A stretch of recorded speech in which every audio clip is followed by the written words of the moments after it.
Well, Halloween's right around the corner, and that means in just a few short days, your kids are going to be running around the house, having a bunch of candy, getting some cavities, and just being hopped up on sugar. But what if we could use some of the leftover candy that they got trick-or-treating in the name of science? In today's Tsaparis Science, we're going to do just that. What you'll need: a white plate, Skittles, gummy bears, some water, and an empty cup. For our first experiment, we want to take our Skittles, pour them on our plate. Then you want to organize the Skittles by color. You can organize them in groups of 4 or 6, and then comes the really fun part. You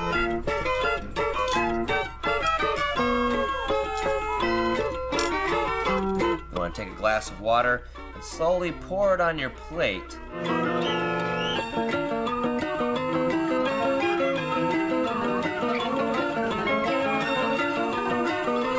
After you wait a couple of minutes, you'll notice that the Skittles actually start dissolving and the color actually mixes into the water. Now, why don't we see the color in the water mix with the other colors? It's because each individual Skittle actually has a wax coating holding in that color, and it's that wax that doesn't allow the colors to actually mix together. On to the final experiment. We're going to take our gummy bears and we're going to toss a few of them in the water. Then we'll check back in with these suckers in about a day.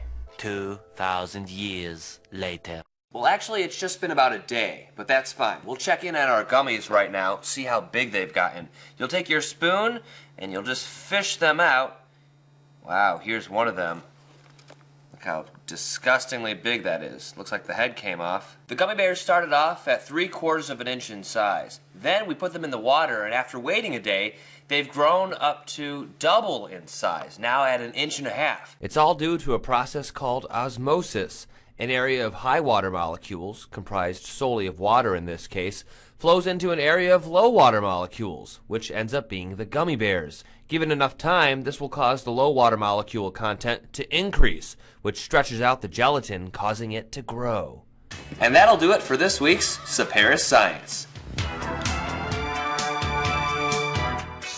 Did you eat any of the candy after it had been watered down? I tossed it. Oh no, they looked disgusting. You ate I wasn't the fresh gonna eat candy, that. right? Fresh candy took a million takes though to actually get the one. It's harder than it looks. It is. I didn't realize it until take 5. I will say, you had your Big M mug that had the gummy bears in it, and I looked in one day and I was like, they were in because that was the overnight. It's for science. In the name of science. The things we're gonna do. We're wasting a little bit of candy, but for a good cause. Yeah. Max, thanks so much. Hey, don't go away. We've got money news when we come back.